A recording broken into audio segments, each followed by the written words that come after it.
A legacy lost, the ephemeral beauty of World's Fairs. It is a shocking but true fact. Almost all buildings from past World's Fairs are gone. These grand structures, once symbols of human ingenuity and progress, have vanished. They have been lost to time. Why were these architectural marvels destroyed? What led to the demise of these iconic structures?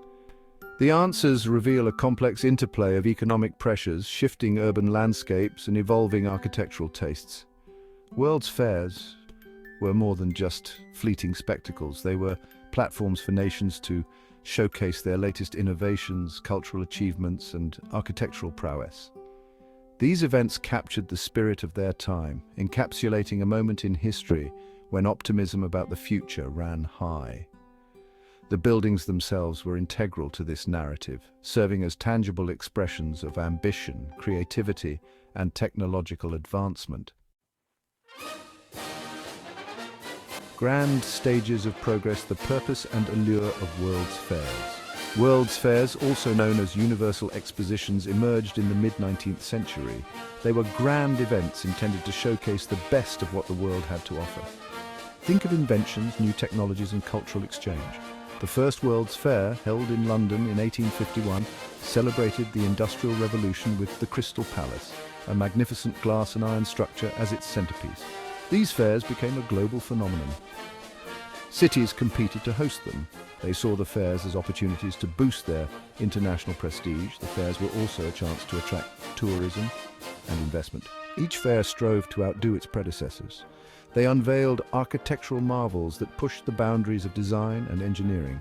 These buildings were more than just exhibition spaces. They were meant to inspire awe and wonder. They embodied the spirit of progress that defined the age.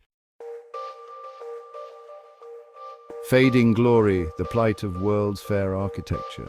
Sadly, the lifespan of many World's Fair buildings was short-lived.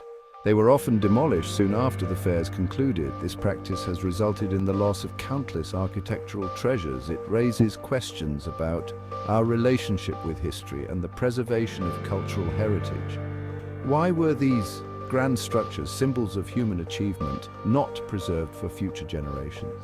The reasons are manifold. Firstly, many of these buildings were constructed hastily. They used less durable materials to minimize costs and meet tight deadlines. This made them expensive to maintain and prone to deterioration. Secondly, the very purpose of these buildings, to showcase the newest and most innovative, often worked against their long-term preservation.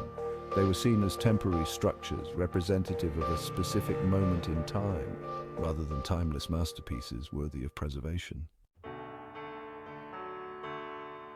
The demolition of World's Fair buildings can be attributed to a confluence of factors. Economically, these grand structures often proved to be financial burdens. The cost of maintaining them, coupled with the lack of a clear long-term vision for their use, made demolition a tempting option. Cities eager to reclaim valuable land for development saw these structures as obstacles to progress. Furthermore, architectural tastes were changing. The ornate and often extravagant styles of these buildings fell out of favor as modernism emerged. This shift in aesthetic preferences led many to view these structures as relics of a bygone era, out of step with the clean lines and functional designs of the new age. However, there were exceptions to this trend of demolition. The Eiffel Tower in Paris, built for the 1889 World's Fair, stands as a testament to the enduring appeal of these structures. Initially met with skepticism and even calls for its demolition, the tower defied expectations and became one of the most recognizable landmarks in the world. Its survival can be attributed to a combination of factors. Its innovative design and sheer scale captured the public's imagination, transforming it from a temporary exhibit into a symbol of Paris itself. The tower's potential for communication and observation was quickly realized, ensuring its practical value beyond the fair. The story of the Eiffel Tower underscores the importance of considering the long-term legacy of World's Fair buildings. While many factors contributed to their destruction, it is essential to remember the cultural and historical significance they hold. By learning from the past, we can strive to preserve the architectural marvels of today for future generations.